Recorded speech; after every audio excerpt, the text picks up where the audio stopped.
저는 동의하지 않습니다. 어떤 병원에서도 지금 추천을 안 해주셨는데 1cc 정도만 볼륨을 드릴 생각이거든요. 뼈를 깎고 턱을 깎고 코를 수술하고 이런 거는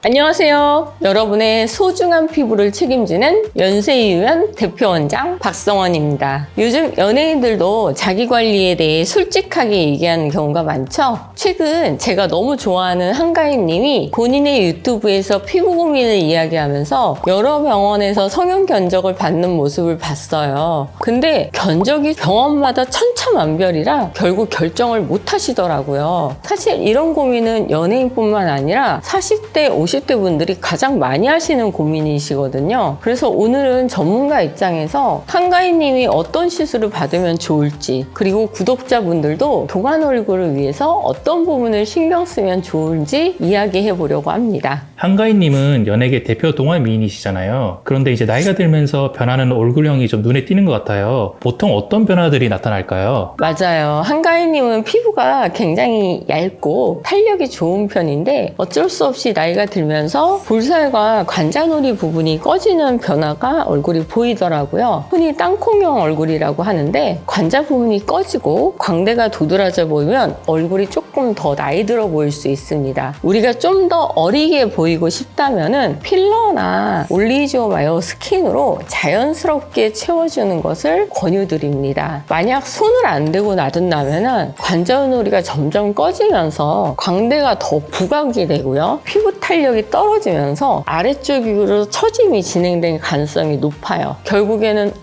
나 얼굴이 왜 이렇게 피곤해 보이지? 라는 생각이 들게 될 거고요. 그래서 미리미리 관리하는 게 아주 중요합니다. 한가인님이 자기 유튜브에서 관자 부분이랑 볼 부분에 이제 음영이 보이잖아요. 이 부분이 되게 고민이라고 말했어요. 원장님 생각을 좀 듣고 싶습니다. 이럴 때 가장 중요한 건 지금 개소리 나는데 괜찮나요?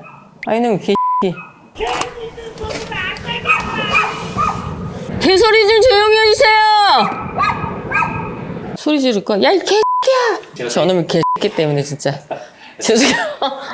수술로 시술을 해서 인상을 많이 바뀌는 거를 별로 좋아하지는 않는 편이에요. 그러면은 전혀 다른 사람이 돼서 다음 작품이 들어오지 않을 가능성이 굉장히 높다고 생각을 하거든요. 이쪽에 보시면은 관자가 조금 꺼지셨죠? 볼이 살짝 꺼져서 고민이라고 하셨어요. 이거를 아까 수술하시는 원장님 같은 경우에는 뼈를 깎는다고 말씀을 하셨는데 뼈를 깎는 거는 저는 동의하지 않습니다. 회복 기간도 굉장히 오래 걸리고요. 다른 원장님이 말씀하셨는데 나중에 더 처진다고 말씀을 하셨어요. 왜냐하면 이쪽을 지지하는 인대가 있거든요. 그래서 그거는 분명히 바람직하지는 않은 방법이에요. 그것이 화면에 잘 나오지도 않고 인체는 많이 건드리지 않으면서도 자연스럽게 내 거를 가지면서 유지할 수 있게 하는 게 가장 좋은 방법이에요. 그리고 약간을 말씀드리자면은 탈자를 조금 넣으셔야 돼요. 지금 꺼지기 시작하셨어요. 과하지 않은 방법으로 역시 올리지아 마요 스킨이라는 방법으로 자연스럽게 한 듯 안 한 듯 해서 예뻐지실 수 있으실 것 같아요. 뼈를 깎고 턱을 깎고 코를 수술하고 이런 거는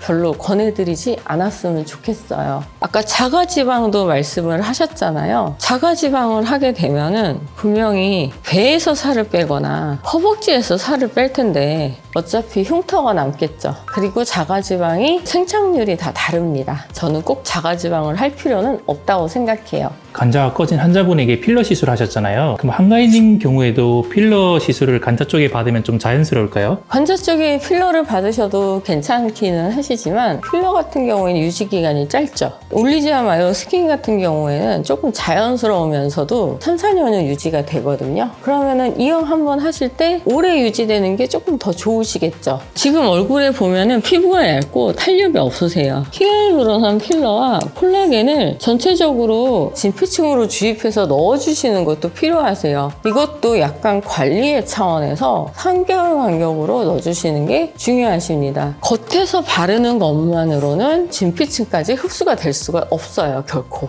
이거는 어떤 병원에서도 지금 추천을 안 해주셨는데 입술이 지금 얇아지셔서 안으로 말려 들어가고 계시거든요. 위아래 1cc 정도만 볼륨을 드릴 생각이거든요. 남들은 모르지만 한가인님은 굉장히 만족을 가지실 거예요. 이제 가장 하이라이트. 정면 사진 봐도 사실 너무 예쁘죠. 나이가 드니까 눈밑도 처지기 시작하고 이렇게 처지기 시작하셨는데 이거를 깎아야 될까요? 저는 그렇게 생각 안 하거든요.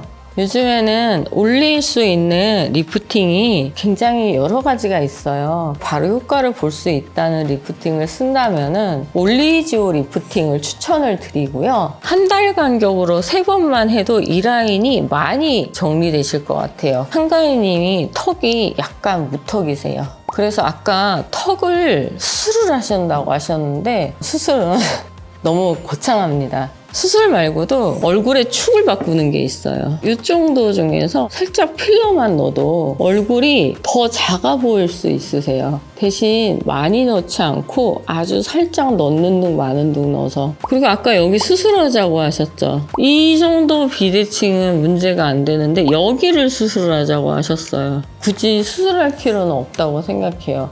그렇게 한가인 얼굴 전체에 문제가 될까요? 저는 그렇게 생각하진 않거든요. 만약 여기가 꺼진 게 신경이 쓰이신다면은 이거는 필러로 간단히 채워넣을 수 있으세요. 지금 이제 가장 중요한 시술이 나한테 뭔가? 지금은 사실 수분이나 리프팅이나 각질이랑 피부 민감성 관리가 가장 중요하세요. 그거에 가장 중요한 게 LDM이나 라라젯. 피부 수분도 충분해지시고 리프팅도 되시고 피부 민감도도 여려지시고 오토덤이랑 관리까지 같이 하시면은 더 훨씬 좋으시기 때문에 그런 관리를 한번 하셨으면 좋겠어요. 저는. 한가인님 같은 경우에는 눈밑 꺼짐이나 이런 거는 걱정 안 해도 될까요? 한가인님 지방재배치 수술을 받자는 얘기를 굉장히 많이 받으셨는데요. 제가 보기에는 사실 지방재배치 수술 받을 정도 아니시라고 봐요. 콜라겐을 넣는 울트라콜 시술이라는 것으로도 저희가 보통 한 달 간격 3번 하는데 제가 보기에는 3번까지도 필요 없을 것 같아요. 이거는 지방재배치 시술의 인디케이션에 들어가지 않습니다.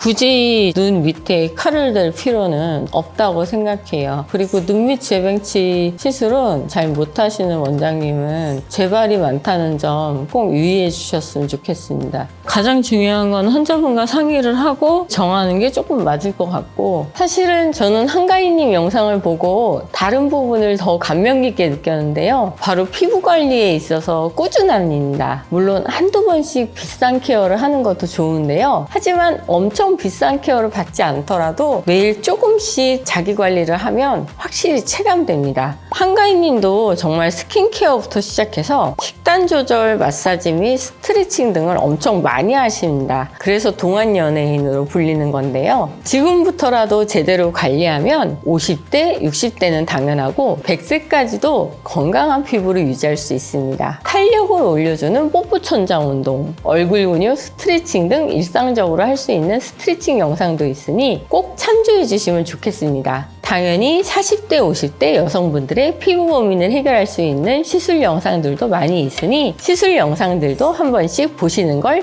추천드려요. 개인적으로 연예인 한가인님도 우리 영상 꼭 보셨으면 좋겠고요. 동안 시술로 고민하는 분들이라면 리프팅, 볼륨 채우기, 필러 시술을 고려해 보시면 좋을 것 같습니다. 오늘 영상이 도움이 되셨다면 좋아요, 구독, 알림 설정 꾹